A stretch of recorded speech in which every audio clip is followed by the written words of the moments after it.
I'm gonna be talking about poems!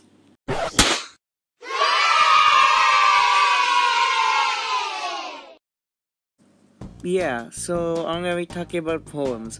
This is totally an original idea, and I'm not only doing this because it's for a grade. Heh heh heh. Okay, so poems. There are many types of poems around the world, and hang on. I need to see how many there are.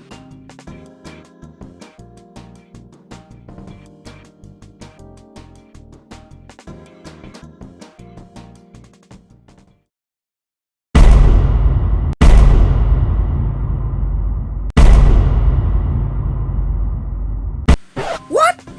50? What?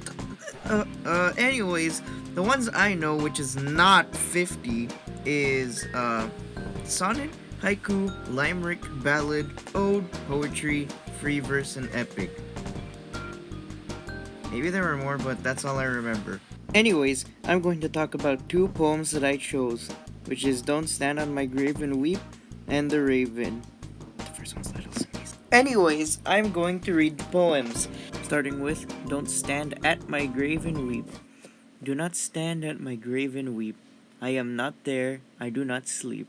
I am a thousand winds that blow. I am the diamond glints on snow. I am the sunlight on ripened grain. I am the gentle autumn rain. When you awaken in the morning's hush, I am the swift uplifting rush of quiet birds in circled flight. I am not the soft stars that shine at night.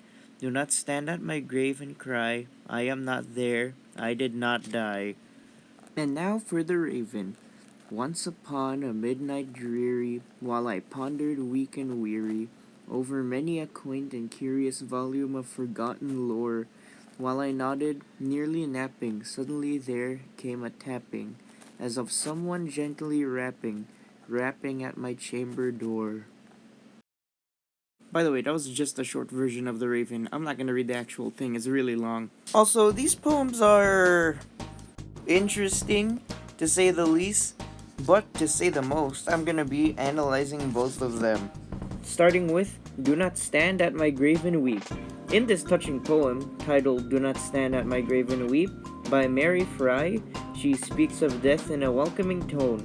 She offers words of comfort for those who would mourn for her at her passing, and she seems to welcome death not as an ending of life, but as the beginning of another. By the way, more about Mary Fry. Mary Elizabeth Fry, which is her full name, was an American poet and florist, and was best known as the author of the poem Do Not Stand at My Grave and Weep. Written in 1932, her birthday was on November 13, on 1905, and she died on September 15, 2004. Sad. Well, for the next poem, it's The Raven. This poem explores how grief can overcome a person's ability to live in the present and engage with society. Over the course of this poem, the speaker's inability to forget his lost love, Lenore, drives him to despair and madness. Also, the writer Edgar Allan Poe. He was an American writer, poet, editor, and literary critic. Poe is best known for his poetry and short stories, particularly his tales of mystery and macabre. Edgar Allan Poe primarily wrote narrative poems which tell stories in metered verse.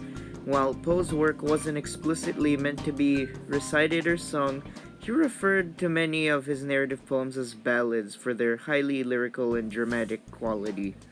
You know, after reading and talking about poems or whatever, I've decided to make my own. Okay, I will read them. Pay attention to the awakening. The awakening is the most waking arousal of all. Does the awakening make you shiver? Does it? The contain that's really good night. Above all the others is the sleep. Does the sleep make you shiver? Does it?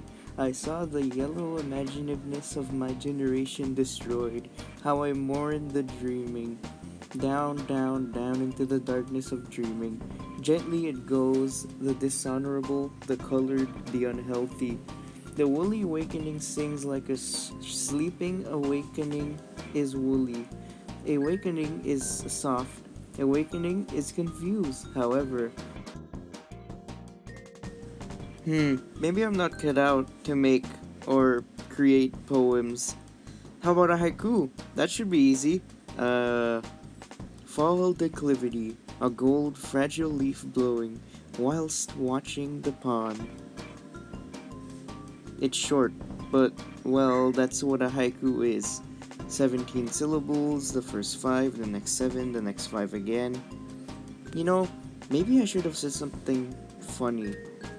Like, are you kidding me? Who the threw that blue shell? I will you up. Okay, maybe that's a little too extreme. Well, I have nothing to say, so bye!